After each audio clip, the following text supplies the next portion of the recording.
Muito bem, nós estamos recebendo aqui em nossos estúdios na Cultural FM uma jornalista que está fazendo um trabalho muito importante em termos de rádio, que é a Samantha Klein, que nos honra com a sua presença em nossos estúdios aqui na Cultural FM. Samantha, tudo bem? Tudo bom, Nelson. É um prazer estar aqui na Cultural FM. Obrigada pelo convite.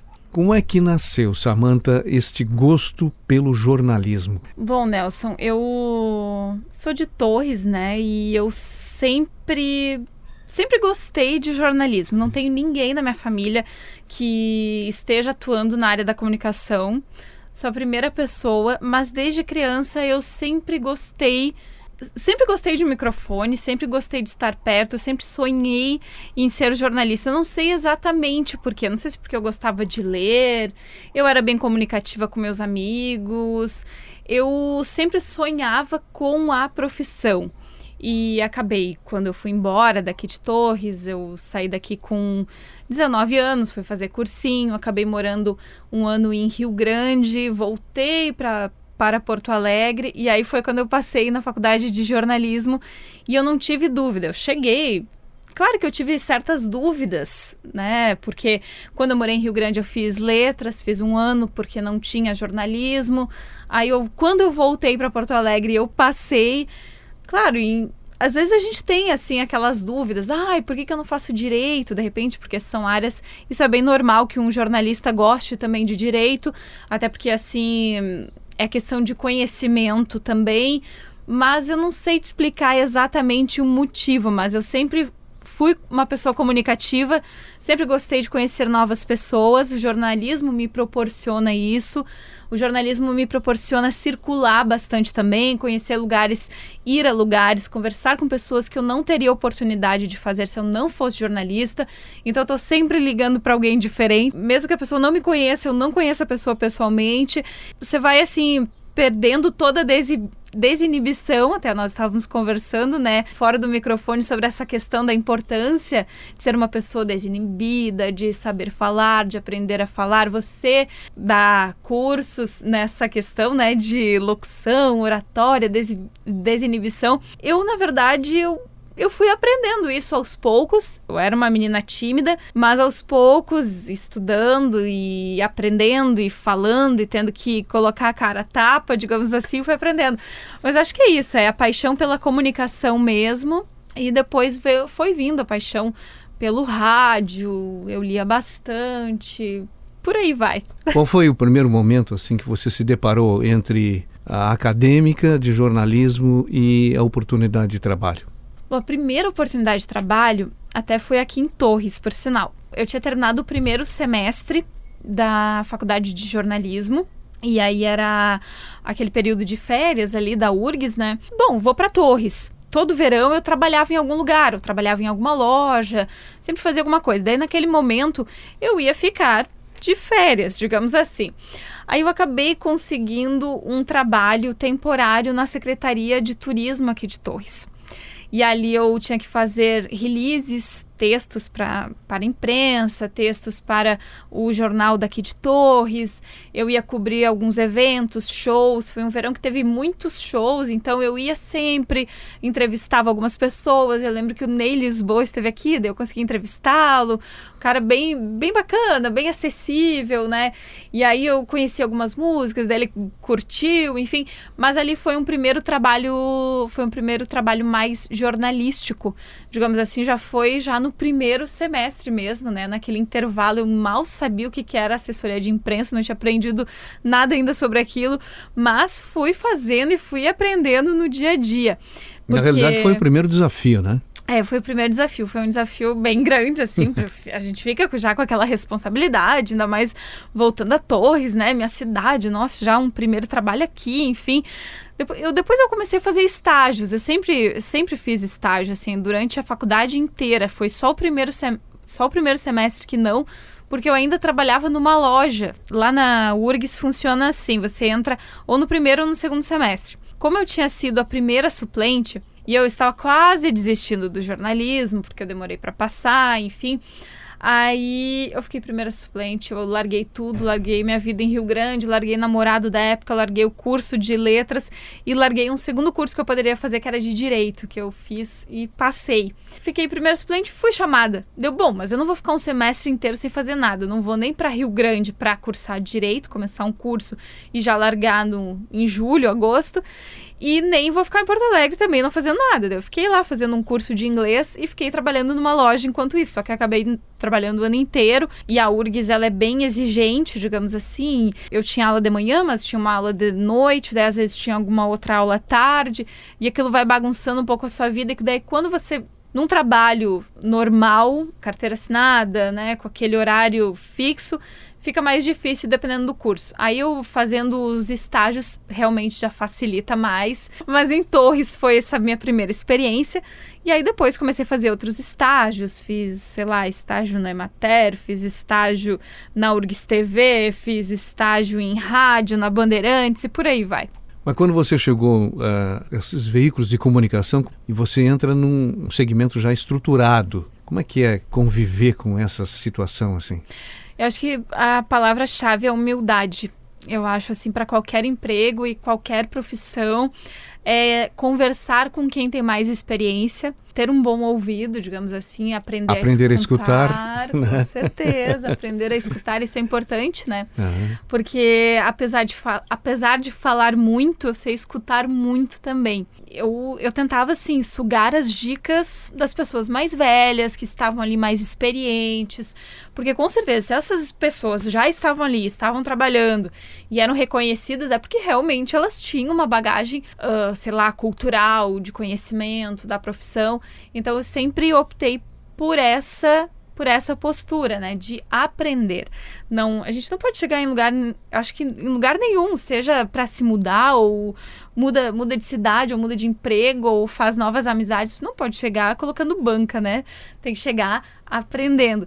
Então eu aprendia muito, até uma experiência bem interessante. Eu trabalhei na Emater lá em Porto Alegre, no escritório central.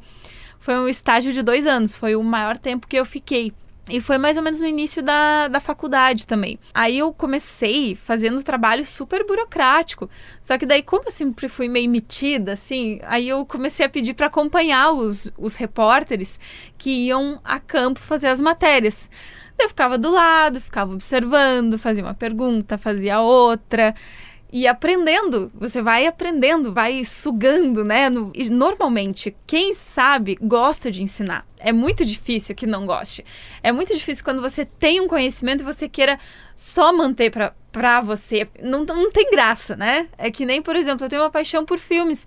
Eu adoro conversar sobre filmes. Por quê? Não tem graça se eu ficar só assistindo e aprendendo um pouco e não conversar com ninguém sobre isso. Não tem a mesma graça. Então, na Emater foi uma boa experiência, sim.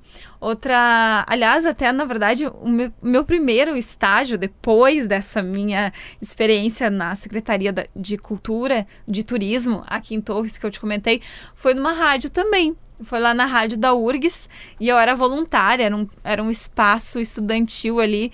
E aí eu aproveitava também para ir aprendendo. É uma boa estrutura, essa rádio da URGS é uma boa estrutura, né? É uma boa estrutura. É uma rádio, ela se eu não me engano, ela é uma das mais antigas aqui do Rio Grande do Sul. A primeira. É a primeira, né? Primeira. É a primeira rádio.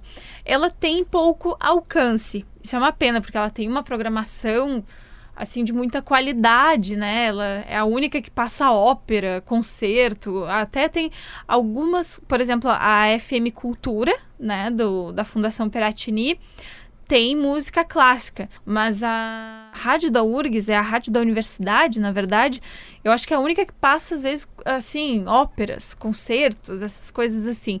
Então, tem uma boa estrutura, tem uns microfones alemães, assim, antiguíssimos, que são maravilhosos. Ainda tem um piano em um dos estúdios, mas ela tem pouco alcance. Então, é uma rádio que você escuta pela internet ou muito pertinho mesmo da universidade. Mas, Samantha, ela é uma referência para os profissionais que estão chegando no mercado. Porque pela estrutura, pela qualidade de som, pelo cuidado, pelo zelo, pela responsabilidade. Então a rádio da Universidade do Rio Grande do Sul, ela é referência não só no Rio Grande do Sul, ela é referência nacional, porque foi a primeira emissora a entrar no ar de fato e de direito com esse segmento, que é um segmento universitário, né? Sim. Foi a primeira emissora no país trazendo uma roupagem nova e desafiadora no sentido de buscar um espaço no meio acadêmico. Isso é muito interessante, porque acaba surgindo oportunidades para os próprios estudantes de jornalismo, mas a rádio da universidade também tem assim uma equipe de jornalistas concursados, jornalistas capacitados, enfim, para estar à frente daquele microfone, né? O pessoal geralmente faz sempre coberturas, também coberturas geralmente culturais, como a Feira do Livro, mas depois também os estudantes, além de um eventual estágio, também têm a oportunidade de fazer programas que são ao vivo, numa das cadeiras, que foi com a professora Sandra de Deus, que era minha professora de rádio, e a gente fazia programas de entrevistas, de debates, então, sei lá, sobre vários assuntos. Teve um deles que Aí aumenta a paixão. Aumenta a paixão, né? Porque daí você pensa, meu Deus, ao vivo! Claro, e às vezes tem programação gravada, mas também tem a programação ao vivo, e ao vivo é aquele que é quando a gente vai aprendendo mesmo, né? Vai aprendendo, errei, tá tudo bem, conserta na hora, já vai fazendo, né? Isso que eu acho que é o bacana, que eu acabo exercendo no dia a dia também. Eu gosto muito mais de fazer as coisas ao vivo do que gravado, porque no gravado você vai consertar. Errou uma palavra, vai, né, até ficar perfeito. Então, às vezes, acaba gravando mais de uma vez. Quando é ao vivo, errou, já conserta na hora, ou então o apresentador faz uma brincadeira com o repórter e por aí vai. Só para situar os nossos ouvintes, nós estamos aqui na Rádio Cultural FM conversando com a jornalista Samantha Klein, que hoje você está na Rádio Guaíba. Rádio Guaíba, isso mesmo, 101.3 FM, ou 720 AM, ainda temos, né, frequência FM, já fazendo a propaganda aí da rádio, né, quem quiser pode ouvir no Android também, ou no seu iPhone, quem tem, enfim, mas eu sou repórter. A Rádio Guaíba hoje, como emissora referência também no país, ela está em qualquer tipo de plataforma, Qualquer plataforma, isso mesmo, assim como Cultural FM, né, não tem como ser diferente, né, Nelson? A gente tem que estar em todas as plataformas justamente porque, sei lá, às vezes tem gente de fora que manda uma mensagem e está lá nos Estados Unidos ouvindo. Pode ser alguém daqui ou está zapeando, conhecendo. Vou conhecer uma rádio lá do sul do Brasil, por que não, né? Enfim, eu sou repórter há 4 anos e meio na Rádio Guaíba. Antes disso eu tinha trabalhado na Bandeirantes também, trabalhei na Ubra TV, mas é a experiência onde eu aprendi de fato a ser repórter. Então, fiz as coberturas assim que mais me marcaram, fiz todos aqueles protestos de junho de 2013, junho, julho, antes disso, né, alguns já tinham acontecido, aqueles grandes protestos em Porto Alegre, que depois eles, na sequência, foram referência para o Brasil, né, em que também grandes marchas, manifestações ocorreram em outros estados, só para a gente citar, sei lá, São Paulo, Rio de Janeiro, todas as grandes cidades registraram manifestações como aquelas. E estamos tendo novas manifestações agora, né? Exato, num outro formato, com outras pautas de reivindicação ou de contestação, digamos assim, Nelson. Mas também eu fiz outras coberturas que me marcaram, por exemplo, como a tragédia de Santa Maria, o caso Kiss. Eu estive lá no dia seguinte em que ocorreu aquela tragédia. Também fiz cobertura no caso Bernardo. E essa cobertura você fez por que veículo? Pela Guaíba. Pela Guaíba, Esses casos eu estou falando da Guaíba mesmo, porque da Bandeirantes eu fiquei menos tempo, eu fiquei como estagiária, como profissional, assim, deu mais ou menos 1 ano, né? Foi pouco tempo. Você tocou, Samantha, agora num momento bem interessante para que o ouvinte possa entender também que jornalista tem que lidar com o emocional e jornalista tem que lidar com o psicológico. Como é que você trabalha, como é que você vem trabalhando essa questão no que diz respeito ao emocional? Pois é, isso mudou bastante. Por exemplo, a gente tinha aquele formato digamos, aquele formato de jornal nacional, né, em que era aquela perfeição, a perfeição não só na voz, mas na postura também do apresentador, do repórter, que era aquela coisa retinha, limpinha, Deus o livre a ver qualquer erro ou qualquer lágrima, digamos assim, que não fosse dos entrevistados.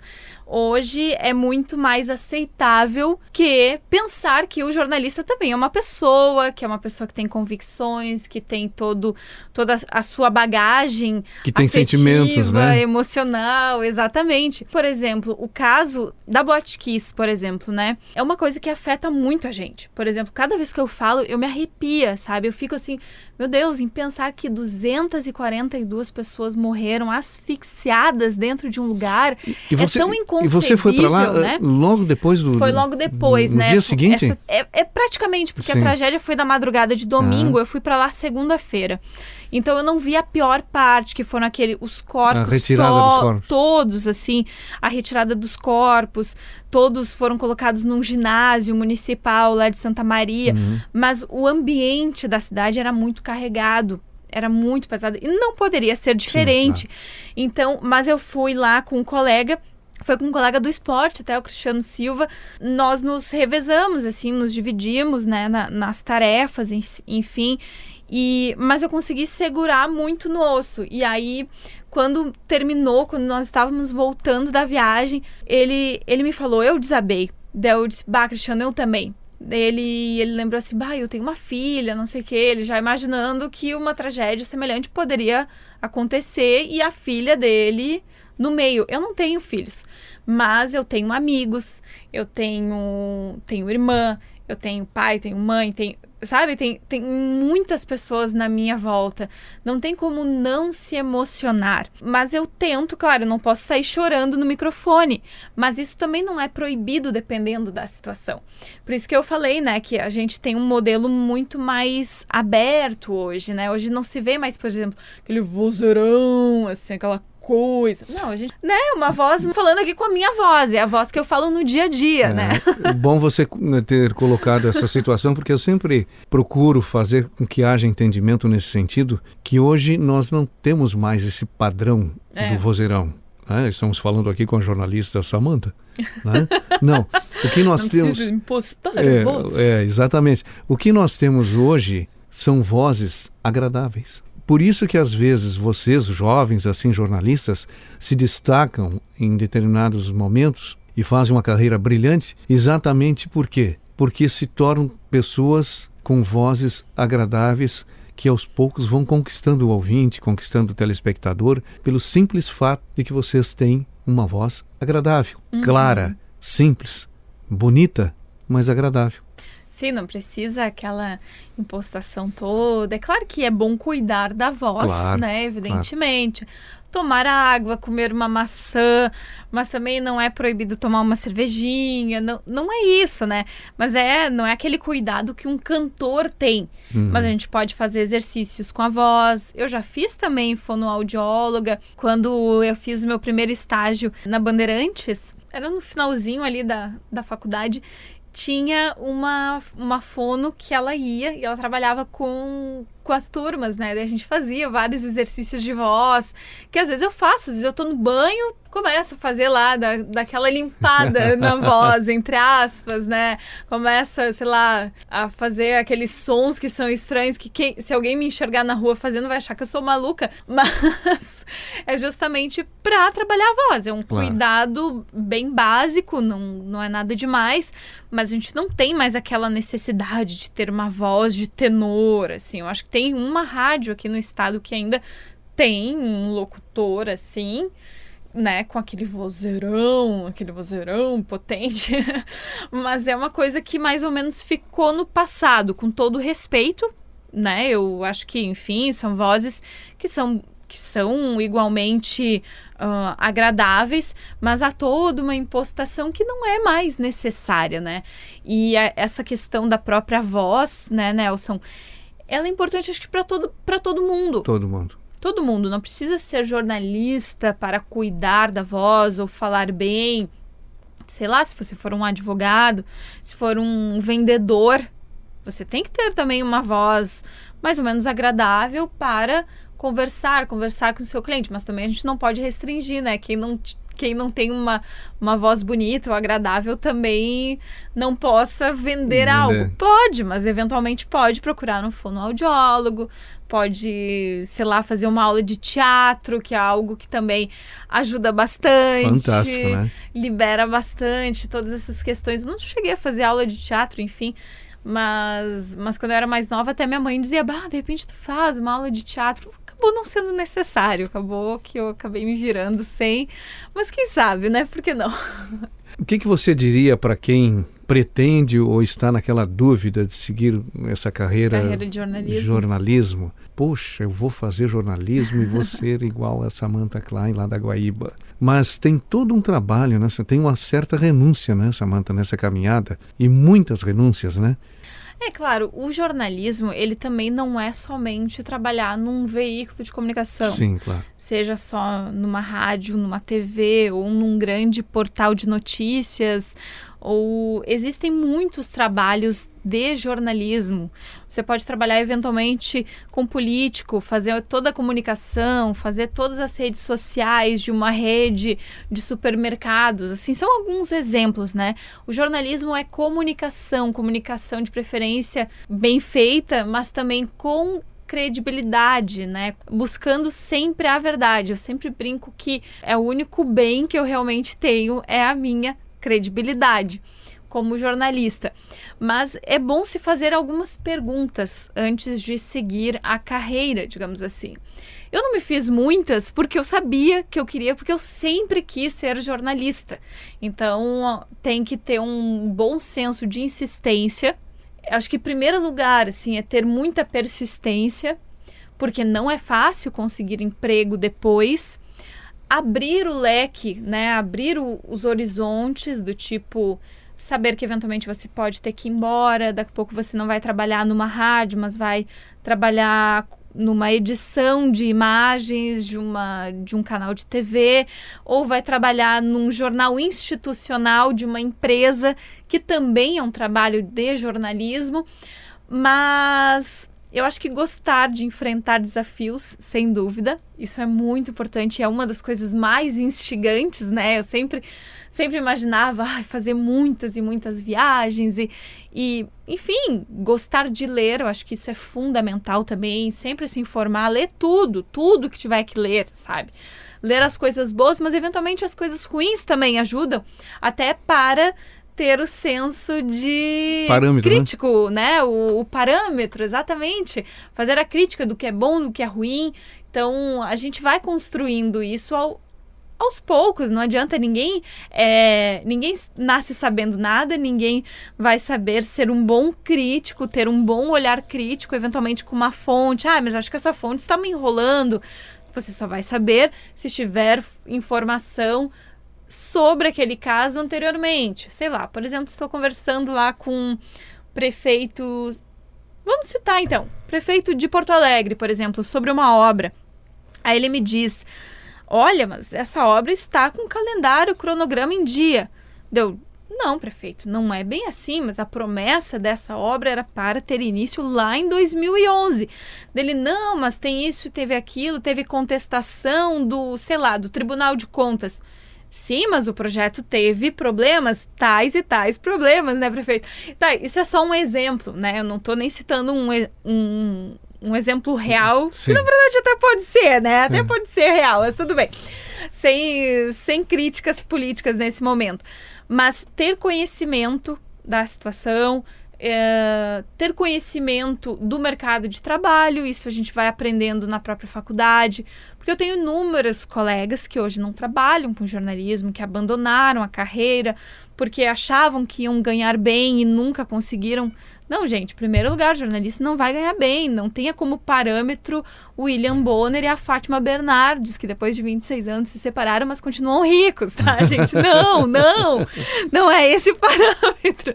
O parâmetro é de quem ganha pouco, trabalha de segunda a sábado ou de domingo a sábado, que tem uma folga por semana, isso nos veículos de comunicação, mas se você não quiser trabalhar assim, também tem a opção de fazer um concurso, tem a opção de trabalhar com uma assessoria de imprensa, que é de segunda a sexta, mas é um pouco diferente.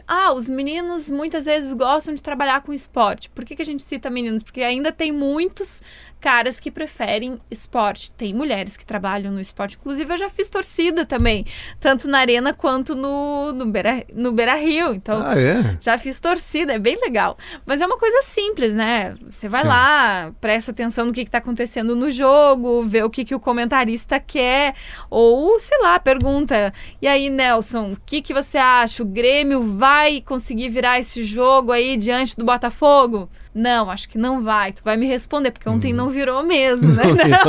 Não teve jeito. Mas, enfim, é uma coisa bacana também. Também se abre espaço no esporte para as mulheres, mas ainda menos, né? São áreas que têm ainda menos. Área policial e área do esporte. Ainda tem mais homens dominando, mas tem espaço para as mulheres. Inclusive, o jornalismo ele é muito mais dominado. A proporção é quase de 60% para 40%. As mulheres realmente dominaram a área do jornalismo. É diferente de algumas carreiras em que ainda há uma discussão sobre isso. Isso é lugar de mulher ou não. Não, qualquer lugar é lugar de mulher. Na sua concepção, o que você atribui a esse avanço crescente e rápido da mulher ocupar esse espaço no jornalismo? Olha, eu acho que assim, as mulheres são tão competentes quanto os homens. E elas são muito comunicativas também. Então, nós falamos bastante, de fato, né? Em geral, nós somos bem comunicativas. Por exemplo, e não é só aquela concepção de um rostinho bonito na TV, por exemplo. Ainda tem quem entre no curso de jornalismo para isso, mas eu lamento dizer, esse não é o melhor caminho, a não ser que, enfim, você tenha sorte ou uma boa indicação. Porque TV cada vez menos se assiste, mas as mulheres são muito competentes em comunicação. Então, eu tenho na Guaíba lá a maior parte das repórteres da reportagem do jornalismo geral é formada por mulheres. Temos homens também, homens muito competentes, adoro os meus colegas, mas somos tão competentes quanto. Então, as mulheres gostam dessa área da comunicação. Eu acho que é um pouco isso. E não há um preconceito velado, porque em algumas áreas ainda há. Por exemplo, talvez numa área de tecnologia da informação, tem poucas mulheres. Ainda não tem muito. Esses dias nós temos um programa lá que é o Elas por Elas, que é um programa de debate feminino na Guaíba, que vai ao ar sábado às 8 horas da noite, já fazendo a propaganda. E nós debatemos sobre várias coisas. Esses dias nós levamos uma mulher que é barbeira. Não é muito comum. Eu acho que aqui em Torres não tem nenhuma mulher que seja barbeira. Eu não conheço. Cabeleireiras tem aos montes. Mas barbeira é difícil. Mas também é um ramo que se abre. Nesse mesmo programa foi uma mulher que é churrasqueira. Então é uma coisa também. Por que a mulher não faz churrasco? Se não é tão difícil assim. Por que fica relegado aos homens? Porque a mulher acaba tendo que lavar louça, enfim. Não sei. Na verdade, é uma tradição histórica, né? Se tu for verificar a história do churrasco, como ele era feito, que eram os tropeiros, aqueles homens que estavam lá no meio do nada, nos pampas, como surgiu, sendo que, inclusive, a nossa cultura gauchesca, ela é bem contestável, né? A gente sabe que os nossos trajes, inclusive, tem toda uma inspiração espanhola, não é uma coisa que foi criada aqui, mas se você for recorrer à história, você vai entender por que o churrasco é mais feito pelos homens e não pelas mulheres. Não é porque a mulher tem que lavar louça, não é isso. Às vezes ela não quer, mas a gente tem a perfeita condição de fazer um churrasco ou de fazer a medição de uma planta para a construção de um prédio. Tem, mas tem algumas áreas que já tem mais mulheres e aos poucos a gente vai conquistando, assim como os homens. E a comunicação acho que é justamente assim, porque é uma coisa que é de relação, né? É uma relação social. Quando a gente fala bastante, a gente já tem uma facilidade de se relacionar com as pessoas, de ligar, de ser chato, de cobrar, ligar para a fonte 5 vezes, incomodando prefeito, mas eu preciso desse dado, é para agora, não é para amanhã. Ou com o assessor de imprensa, qual é o teu prazo? Meu prazo, 30 minutos. Ah, não, mas me manda um e-mail. Não, eu preciso entrar no ar em 30 minutos, agora em 25, nesse tempo que a gente está falando aqui.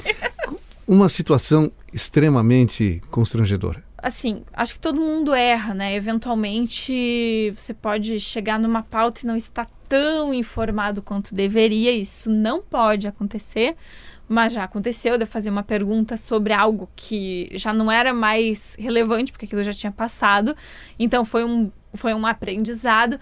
Mas uma coisa constrangedora foi uma vez que o político fez uma piada com o meu nome, né? Meu nome é Samantha. E ele disse que havia uma boate, ele lembrou, eu falei com ele por telefone, e ele disse, eu me lembro de uma boate com teu nome aqui em Porto Alegre, Samantha. Daí a minha vontade era perguntar. Eu fui educada, eu disse assim pra ele, pois é, olha só, não me lembro. Ou seja, eu chamei ele de velho e outra coisa ao mesmo tempo. Pois é, eu não me lembro. Deu vontade de perguntar, mas esse era o nome da sua mãe também? Mas eu não fiz essa deselegância, afinal de contas a mãe dele não tem culpa, né? Então foi uma coisa bem constrangedora. E daí quando eu vi essa pessoa ao vivo, quando ele pensou em fazer a piada novamente, eu olhei com uma cara tão feia pra ele que ele realmente viu que não foi ao podia vivo? fazer. Sim, aconteceu mesmo. Não foi ao vivo, não foi. Eu ia gravar. Não foi ao vivo. Seria muito mais constrangedor, né? Com certeza. Mas eu ia dar resposta pra ele igual, Sim, viu? Se fosse ao vivo. Ao vivo que eu digo, você estava gravando a matéria. Eu estava gravando. Daí eu cortei aquele trecho, sim, né? Claro. Porque não E uma faria situação, sentido. Samantha, assim, de você caminhar uma pergunta e o entrevistado diz, é isso aí. Como é que se sai disso aí? Pois é, isso acontece. Acontece Isso muito, às vezes né? acontece. Depende, assim, do humor do entrevistado, né? A gente Sim. nunca sabe o que vai esperar quando liga pra alguém. Eu falo com a pessoa pessoalmente, enfim. Ao vivo é ao vivo, né? Isso pode acontecer. Daqui a pouco você faz ali não uma tese, mas pergunta. Bom, e agora? Digamos assim, e agora? Presidente do sindicato, estamos nos direcionando a uma greve? Sim. Daí você tem já emendar, tá? Sim, Mas quando vai começar essa greve, enfim, realmente, qual é a adesão da categoria? Então você tem que ter uma presença de espírito muito grande. Tem que ter uma presença de espírito, isso pode acontecer, né? Claro. Né? Então, agora é greve. É isso aí. E acabou a entrevista. Não dá. Daí você tem que emendar. Tem que dar continuidade. né? Tem que dar continuidade. Um momento extremamente gratificante nessa sua trajetória dentro do jornalismo, Samantha. Extremamente gratificante. Que deu um prazer muito grande. Que você foi entrevistar alguém e essa entrevista foi o máximo, né? De agradável, de interessante, com conteúdo, né? Uma das mais gratificantes, que foi com Paixão Cortes. Que quando bacana. uma colega tua, produtora, ela simplesmente foi muito explícita na sua colocação de que eu teria 10 minutos no máximo para conversar com o querido Paixão Cortes. E ele literalmente ficou 45 minutos na entrevista comigo. E quando ela tentava fazer algum sinal para ele de que deveria parar, né? E ele diz assim, é um papo muito inteligente e eu vou continuar conversando com o querido amigo aqui, né? Sim, isso é muito isso bacana, no ar, né? Isso é muito no bacana. Sempre tem, assim como há pessoas que são más, entre aspas, né? Sempre há pessoas que nos elogiam, que reconhecem o nosso trabalho e às vezes vem de onde a gente nem espera, né? Por exemplo, tu me chamou aqui para uma entrevista, eu fiquei pensando, mas por que eu, sabe? Claro que eu vou aceitar, por que não, né? Mas deixa eu pensar. Uma vez eu escrevi... Qual foi a matéria? Era uma matéria sobre educação. Eu trabalho no Jornal da URGS também. Um vereador me mandou uma carta elogiando, mas ele mandou pessoalmente, não são aquelas cartinhas que ele... Aquelas pré-prontas. Aquelas pré-prontas, assim. Quando a Delicel era vereadora ainda, ele mandou, assim, uma carta endereçada ao meu nome, elogiando, assim, toda aquela pauta. Teve uma outra pauta também, que eu fiz sobre os 40 anos do golpe militar no Chile, né? Quando Pinochet enfim, fez aquele terror que ele fez, aquele banho de sangue no Chile. E uma vez alguém no elevador, assim, tava lendo, mas essa historiadora Samantha Klein escreveu bem essa matéria, hein? Tipo, são pequenas coisas, sabe? Pequenas coisas que você fica assim, historiador nossa, quem me dera! Quem me dera! Não, isso quer dizer que a gente buscou boas fontes, escreveu com vontade, com carinho, né? Que é uma coisa, assim, que é muito gratificante, assim. Na rádio, assim, teve coisas, assim, que pra mim marcantes. Foram muito marcantes também. Tem um guaibeiro, né? A gente chama de guaibeiros, aqueles ouvintes antigos, assim. Eu tinha feito uma cobertura... Era uma cobertura, assim, bem extenuante mesmo. Foi até junho de 2013. E ele ligou pra rádio, ele queria falar comigo. Daí ele elogiou. Porque são coberturas como essa que nos fazem manter ligados na rádio. Isso aí dá um vigor pro jornalismo, enfim.